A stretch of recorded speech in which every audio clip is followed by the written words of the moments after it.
Sebuah restoran kecil di ambang kebangkrutan, seorang pemilik yang nyaris kehilangan harapan, dan 3 anak yatim yang datang hanya untuk semangkuk mie. Siapa sangka kebaikan sederhana itu justru menjadi titik balik segalanya. Tonton kisah penuh haru ini sampai akhir. Dan jangan lupa untuk like, subscribe, dan nyalakan lonceng notifikasimu agar tidak ketinggalan kisah inspiratif lainnya. Karena kebaikan itu nyata dan kadang datang dari arah yang tak terduga. Di sebuah sudut kota yang mulai kehilangan geliatnya, berdiri sebuah warung sederhana bernama Warung Rasa Rahmat. Dulu, tempat ini selalu ramai, meja-meja penuh oleh pelanggan tetap, pesanan datang silih berganti, dan aroma khas mie buatan sendiri menjadi ciri khas yang selalu dinanti warga sekitar. Namun masa-masa itu telah berlalu. Kini, warung itu lebih sering sepi, kursi-kursi kosong menyambut hari demi hari, dan dinding yang dulunya ramai dengan foto pelanggan kini berdebu, sunyi. Pak Rahmat, sang pemilik warung, terus berusaha mempertahankan usahanya. Dengan sisa-sisa semangat dan keyakinan, ia tetap membuka warung tiap pagi. Meski hanya 1-2 pelanggan yang datang, kadang tak ada sama sekali. Harga bahan pokok yang melonjak, utang yang menumpuk, dan persaingan dengan bisnis makanan online membuat Warung Rasa Rahmat seperti tinggal menunggu waktu. Tabungan hampir habis. 1 karyawan sudah mengundurkan diri. Dan warung hanya punya cukup bahan untuk beberapa hari ke depan. Tapi ada satu hal yang tidak berubah. Hati Pak Rahmat. Ia tetap memasak dengan sepenuh hati. Tetap menyambut siapapun dengan senyum, meski senyum itu mulai tampak letih. Ia tidak tahu bahwa dalam hitungan hari, 1 keputusan kecil yang ia buat akan mengubah segalanya. Hari-hari berlalu tanpa ada tanda-tanda perubahan. Warung Rasa Rahmat tetap dibuka tiap pagi oleh Pak Rahmat. Namun pelanggan yang datang bisa dihitung dengan jari, kadang hanya 1. Kadang tak ada sama sekali. Aroma masakan yang dulu mengundang orang, kini tak lagi menggoda siapapun. Meja-meja tetap kosong, dan jam operasional makin singkat, karena tak ada lagi yang dinanti. Pak Rahmat mulai mencoba berbagai cara untuk menyelamatkan usahanya. Ia mencetak spanduk dengan tulisan diskon spesial hari ini, membuka layanan pesanan lewat telepon genggam jadulnya, bahkan menawarkan harga jauh di bawah modal. Tapi tetap saja, tak banyak yang menggubris. Di zaman makanan cepat saji dan diskon aplikasi, warung kecilnya terasa ketinggalan zaman. Beban biaya terus menekan. Listrik dan air belum dibayar 2 bulan, stok bahan baku tinggal cukup untuk beberapa hari. Salah satu karyawan tetapnya, Susi, akhirnya pamit karena harus mencari pekerjaan lain yang lebih pasti. Kini Pak Rahmat menjalankan semuanya sendiri, memasak, menyajikan, mencuci, hingga membersihkan meja. Malam hari menjadi waktu yang paling berat. Sepulang dari warung, ia duduk sendiri di ruang tamu rumahnya yang sederhana. Ia menatap kosong ketumpukan buku catatan yang hanya mencatat kerugian. Tangannya gemetar saat menghitung sisa uang di laci kecil. Cukup untuk beli bahan masakan selama 4 hari. Setelah itu, ia tidak tahu. Pak Rahmat bukan orang yang mudah menyerah. Tapi rasa lelah, kecewa, dan sunyi perlahan menggerogoti hatinya. Ia mulai mempertimbangkan untuk menutup warung minggu depan, bukan karena ia ingin, tapi karena ia tak punya pilihan. Di tengah malam yang senyap, Pak Rahmat duduk bersimpuh dan berdoa. Suaranya pelan, hampir tak terdengar. Ia tidak meminta kekayaan, hanya petunjuk. Jika memang harus berakhir, biarlah ia menerimanya dengan ikhlas. Jika masih ada harapan, maka biarlah Tuhan menunjukkan jalannya. Dan tanpa ia tahu, jawaban atas doa itu sedang berjalan dalam bentuk yang sangat sederhana. 3 anak kecil, lapar, dan penuh harap, sedang mencari tempat untuk berteduh dan meminta sekadar sesuap makan. Siang itu, matahari begitu terik, udara panas terasa menggantung berat di udara. Pak Rahmat membuka warung seperti biasa. Meski tanpa harapan besar, ia menyiapkan 2 porsi mie goreng dan sepanci kuah sederhana, hanya untuk berjaga-jaga jika ada pelanggan yang datang secara mendadak. Panci nasi dibiarkan setengah penuh, dan kompor dinyalakan dengan hemat, cukup untuk kebutuhan hari itu saja. Hampir pukul 1 siang, saat suasana warung masih lengang, terdengar suara pelan di depan pintu kayu yang setengah terbuka. Permisi Pak. Pak Rahmat menoleh. Di depan warung berdiri 3 anak kecil. Usia mereka mungkin sekitar 7 hingga 10 tahun. Pakaian mereka lusuh dan tubuh mereka tampak kurus. Yang paling kecil menggenggam erat tangan kakaknya. Sementara yang tertua tampak berusaha bicara, meski suaranya nyaris tak terdengar. Kami boleh minta makan, Pak? Kami belum makan dari pagi. Pak Rahmat terdiam sejenak. Ia memandang anak-anak itu. Hatinya bergetar.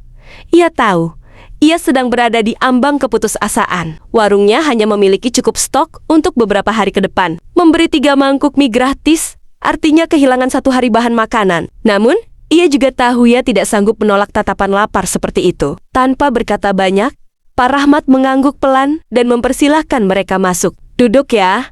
Nak, Bapak buatin mie dulu, ucapnya dengan suara lembut. Anak-anak itu duduk diam, tertib, seperti tahu bahwa mereka tak ingin merepotkan. Mereka tak banyak bicara, hanya menatap diam dapur, tempat Pak Rahmat mulai memasak mie satu persatu. Ia tambahkan sayuran seadanya, lalu menyajikannya dengan air minum dingin yang masih tersisa di dispenser. Saat mereka mulai makan, Pak Rahmat memperhatikan dengan haru. Ketiganya makan perlahan tapi lahap, seperti ingin menikmati setiap suapan. Setelah selesai, mereka menunduk dalam dan mengucap, "Terima kasih banyak, Pak. Semoga Bapak selalu diberi rezeki oleh Allah." Lalu mereka berdiri dan pergi tanpa meminta lebih. Tidak ada drama, tidak ada cerita panjang, hanya doa tulus dan langkah kaki kecil yang meninggalkan warung di bawah terik siang. Pak Rahmat tak langsung membersihkan meja. Ia hanya duduk diam, memandangi piring kosong bekas makan mereka. Di tengah sepinya warung dan beratnya hidup, ada sesuatu yang terasa berbeda siang itu. Ia tidak tahu apa, tapi dadanya terasa hangat. Malamnya, saat ia hendak menutup warung, ada satu pelanggan masuk tiba-tiba.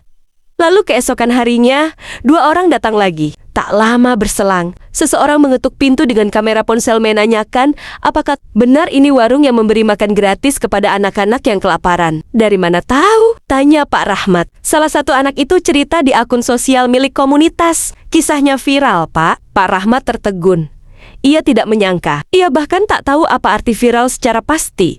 Tapi yang ia tahu, hari itu, warungnya mulai terasa hidup kembali. Hari-hari setelah pertemuan dengan tiga anak yatim itu terasa berbeda. Awalnya hanya 1-2 pelanggan baru yang datang. Sebagian tampak ragu-ragu, ada yang hanya memesan segelas teh, tapi senyum mereka ramah. Lalu, semakin hari, jumlah pelanggan pelen-pelen bertambah, tak lagi hanya orang sekitar, tapi juga wajah-wajah asing yang datang dari luar daerah. Beberapa dari mereka berkata, "Saya lihat kisah Bapak di media sosial." Yang lain bilang, anak-anak itu bilang, "Mie Bapak enak banget dan murah." Pak Rahmat hanya tersenyum malu. Masih tak percaya bahwa sebuah keputusan kecil memberi 3 mangkuk mie bisa menyebar begitu luas. Salah satu hari yang paling mengharukannya terjadi ketika seorang pria muda datang membawa sekarung beras dan beberapa dus mie instan. "Pak, ini titipan dari teman-teman komunitas." Mereka bilang, "Apa yang Bapak lakukan sangat menginspirasi. Jangan tutup warungnya ya, Pak," kata pria itu sambil tersenyum. Pak Rahmat tak mampu berkata apa-apa selain mengucapkan terima kasih berkali-kali. Matanya berkaca-kaca. Bantuan datang silih berganti.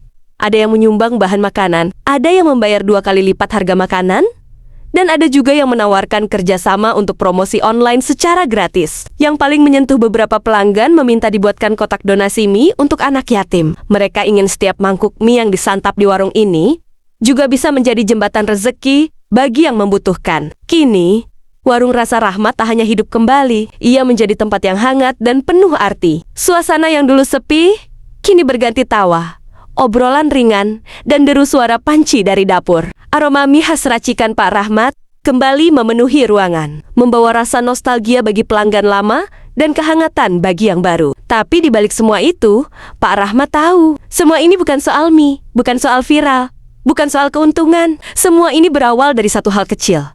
Memilih memberi meski dalam keadaan kekurangan, dan Tuhan membalas dengan cara yang tak pernah ia sangka. Warung Rasa Rahmat kini tak lagi hanya sekadar tempat makan. Ia telah menjelma menjadi simbol kebaikan di lingkungan itu, tempat di mana orang tidak hanya datang untuk mengisi perut, tetapi juga untuk berbagi, bertemu, dan merasa bahwa dunia masih punya sisi hangat. Pelanggan berdatangan dari berbagai penjuru kota. Beberapa datang karena penasaran setelah membaca kisahnya yang viral. Ada yang datang diam-diam hanya untuk menyumbang dan pergi tanpa menyebutkan nama. Bahkan, seorang jurnalis dari media lokal datang untuk membuat liputan khusus tentang warung sederhana ini. Liputan itu tayang di media sosial dan televisi lokal. Judulnya, 3 mangkok mie yang menyelamatkan sebuah warung dan menginspirasi banyak orang. Setelah tayangan itu, gelombang perhatian dan kebaikan semakin membanjiri warung kecil Pak Rahmat. Ia mulai kewalahan menangani pelanggan, hingga para tetangga dan mantan karyawannya yang dulu sempat resign mulai menawarkan bantuan. Beberapa hari kemudian, ia merekrut kembali 2 karyawan lamanya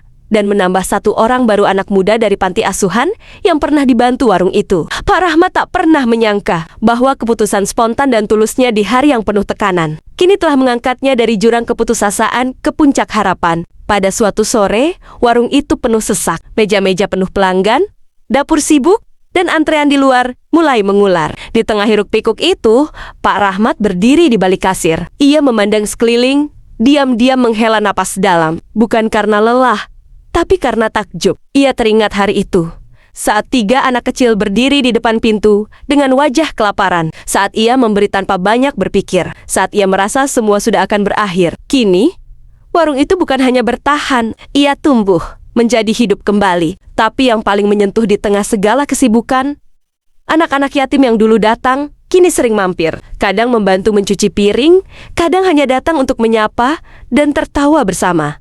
Mereka bukan lagi tamu, mereka sudah seperti keluarga. Dan Pak Rahmat tahu, di balik setiap mangkuk mie yang ia sajikan hari ini, ada cerita, ada doa, ada cinta. Beberapa bulan telah berlalu sejak hari itu. Warung Rasa Rahmat tak hanya bertahan, kini dikenal luas sebagai warung kebaikan. Setiap Jumat siang, Pak Rahmat dan timnya membagikan makanan gratis bagi anak-anak yatim, pemulung, dan siapapun yang membutuhkan. Semua itu bukan dari sumbangan besar, melainkan dari pelanggan yang secara sukarela menyisihkan sebagian uang mereka ke dalam kotak sedekah mie yang kini berdiri permanen di dekat kasir. Tak hanya itu, beberapa warung lain di kota itu mulai mengikuti langkah yang sama. Satu persatu, tempat makan kecil mulai menyediakan menu bayar seikhlasnya untuk mereka yang kesulitan. Apa yang dulu hanya sebuah keputusan kecil, kini menjadi gerakan kebaikan yang nyata dan menular. Pak Rahmat sendiri tak pernah mengubah gaya hidupnya. Ia tetap tinggal di rumah sederhananya,